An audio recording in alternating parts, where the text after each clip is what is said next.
春天來了，我們家吃牛肉的頻率就變高了。今天分享一個非常好吃的紅燒牛肋排，就光這個湯汁都能配2碗米飯。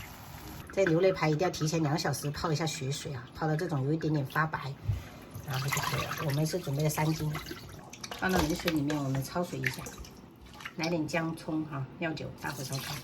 趁這個時間，我們調一個紅燒汁哈，加入2勺的醬油，半勺老抽上色，蠔油1大勺。廣東米酒來個2勺，再來1勺這個郫縣豆瓣醬。因為這些調料都有鹹味，所以我們鹽就來1勺就可以了。加豆瓣醬，它燜出來的顏色會比較好看一點，然後有食欲一點，但是其實是不辣的，小朋友也可以吃。再提前準備一些這個薑片、白芷、乾辣椒跟八角，然後這個陳皮的話是加下去會比較解膩。這個是去籽的草果。其他準備好過後，這個牛排骨也燒開了，我們及時把這些腐木給它撇一撇。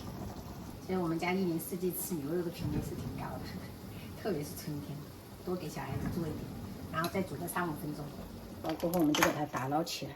洗的話最好是用熱水清洗啊，朋友們，然後把表面這些腐沫給它洗掉就行了。這樣等下燉出來的牛排它比較沒有腥味，吃起來比較好吃。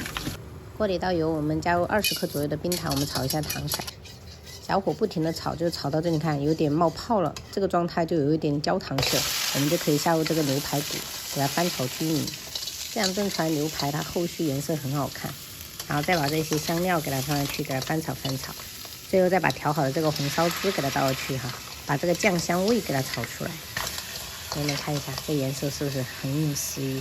然後最後我們加1瓶的這個啤酒，增加一點麥香味，然後再加入開水跟它齊平就可以了。再次燒開過後，我們就給它轉移到高壓鍋裡面，這樣的話節約時間。然後蓋上蓋子，上氣過後轉小火壓個15分鐘左右就可以了。稍微收一下汁就可以了哈。你看這顏色真的是太好看了。直接轉移到預熱好的砂鍋裡面哈，這樣蓄熱能力比較強。撒一點蔥花開吃，這樣做出來的牛排真的是玉酥脫骨，特別入味，絕對不會讓你們失望，特別下飯。還做了一個絲瓜燒蛤蜊。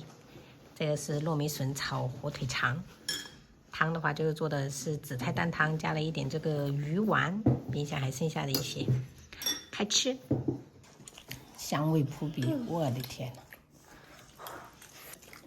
這火腿腸還是外婆做的，到現在還沒吃完。太多了。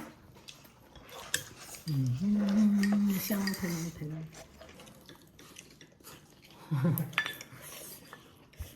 完美脱骨，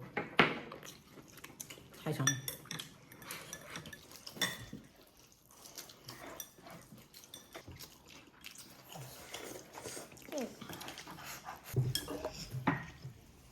不夠再去盛嗎？